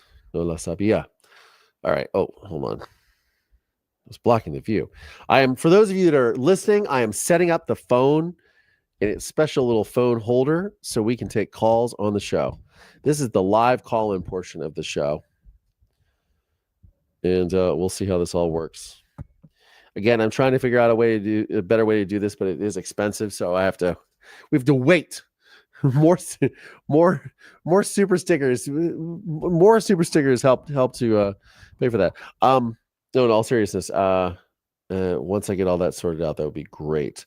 I'm going to put the phone lines up. All right. Again, guys, you can help support the show by clicking any of the links in the description of the show notes or the episode description. You can support us, buy me a coffee. You can support by joining the YouTube channel as a member or supporting me on Patreon. By the way, next Sunday, not this Sunday, but next Sunday, which would be the 24th of November, right before Thanksgiving, we have our live members-only meet and greet at 3 p.m. Eastern time. So if you are a YouTube channel member or a Patreon supporter, we do a live meet and greet on Google Meet. And everybody gets to interact, and it's not like a live like here where you're all in the comments. We're all on video, and it's a lot of fun. And I get to meet all of you, and you guys get to see me. Well, you guys always get to see me, but I get to see you for once, for a change. It's a lot of fun, and we really like it. And everybody calls in and says it's cool. It's a fun time. So I always look forward to that. It's like one of my favorite things of them. It's one of my favorite things we do every single month. So if you're a supporter, you get access to that. And the links are always in the members section and in the Patreon section as well. I'm going to turn on the phone lines. Buy Collier coffee. Yeah, Collier always needs coffee for sure. And you can always support the channel again by going to Amazon and using my Amazon Associates link, which is amazon.com/shop/Collier Landry. Anything you purchase on Amazon using my link, we get a small percentage goes to the show, a very small percentage, but every little bit helps. So keep that in mind. Please share with your friends on the holidays. Black Friday is coming up. There's going to be tons of Black Friday deals on Amazon. If you use my link, it doesn't affect it doesn't change the price of what you pay, but a percentage does go to the channel to help support the show. So I greatly appreciate that. All right. Pranks. LOL. Oh, that's funny. All right. So now I have to figure out how to turn on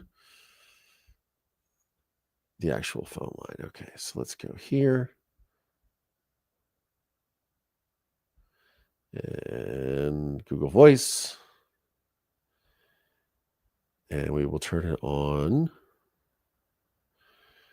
We will say it's receiving calls. All right. Now, I will put the phone line. You can call in. Live call-in number is 323-400-4846 at 323-400-4846. A couple of rules. First, when you call, make sure to turn the sound down on your computer because it'll have this weird echo and it gets super confusing for everyone. That's the first thing. And then the second thing is, please tell us who you are and where you're calling from. You can just use your screen name, by the way. It's not a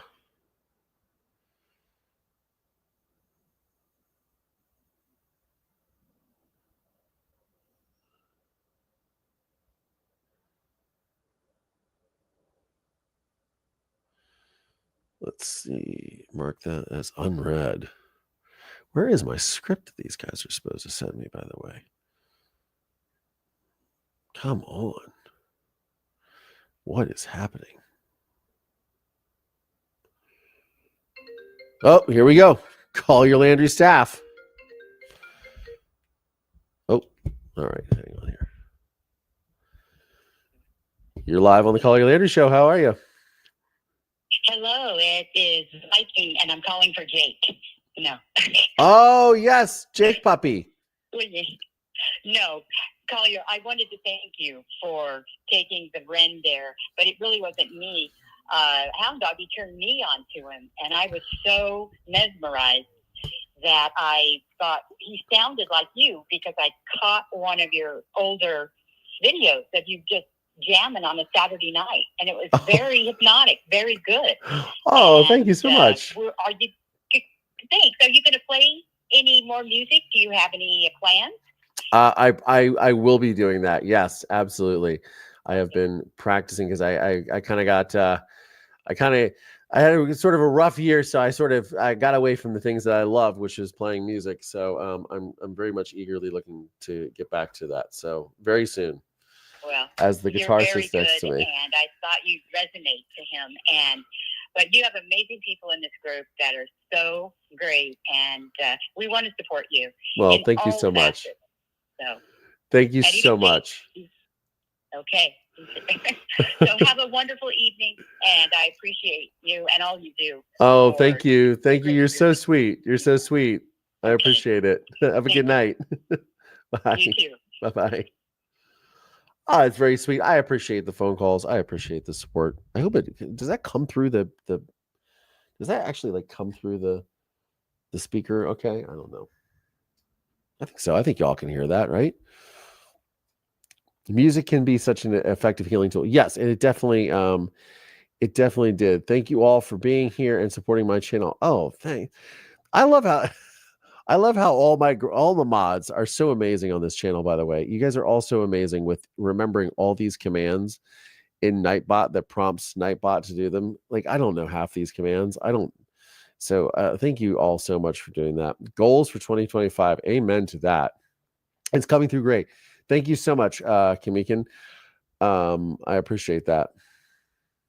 Rue, thank you for the thumbs up. Cat loves Catskills with the big smile. Yes, Cat loves Catskills being here on a Friday night. Thank you, thank you, thank you. How are my Florida people? We have Sarah Holman. We have Cat loves Catskills. I did not see Rhiannon Rose. Now, of course, I turn on the do not disturb. All the emails come through. Please, nothing to get no pranks. Yeah, no pranks, as Gen X to the seventh power says. No pranks. Do not want to get the channel in hot water. Casey Lee says, I am still feeling the pain of the time change. I agree. Yeah, I do not like it when it gets dark. I mean, it's like not even 7 o'clock and it's pitch black outside, which is why I get up so early, by the way. I get up at like 5:30 now. And it's not even like I set an alarm to get up at 5:30. I naturally wake up at 5:30 now. And I guess I was probably waking up at 6:30 because I always woken up at 6:30, but now I wake up at 5:30 because we fell back. So there you go. So there you have it. There you have it. Well, if there is nobody else who likes to call in, it is almost 7 o'clock. Almost time for bed. Just kidding. Probably time to get some dinner. Mover Nation, you guys, we get through another one. Thank you so much for being here. I'm gonna go ahead and shut the phone lines down if nobody is calling call in. But I greatly appreciate you guys being here and tuning in on a Friday night.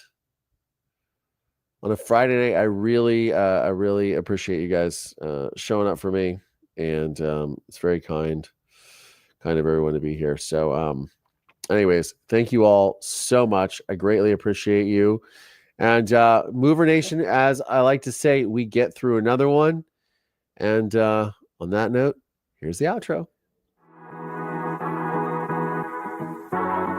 Mover Nation, thank you so much for watching. Thank you so much to all my channel members and Patreon supporters. And for more exclusive content, behind the scenes videos, monthly VIP meet and greets, and watch parties, please consider supporting me on Patreon or by becoming a YouTube channel member.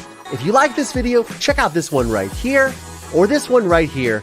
And don't forget to like and subscribe because it helps with the algorithm. On that note, I'm Collier Landry. I'll see you on the next one.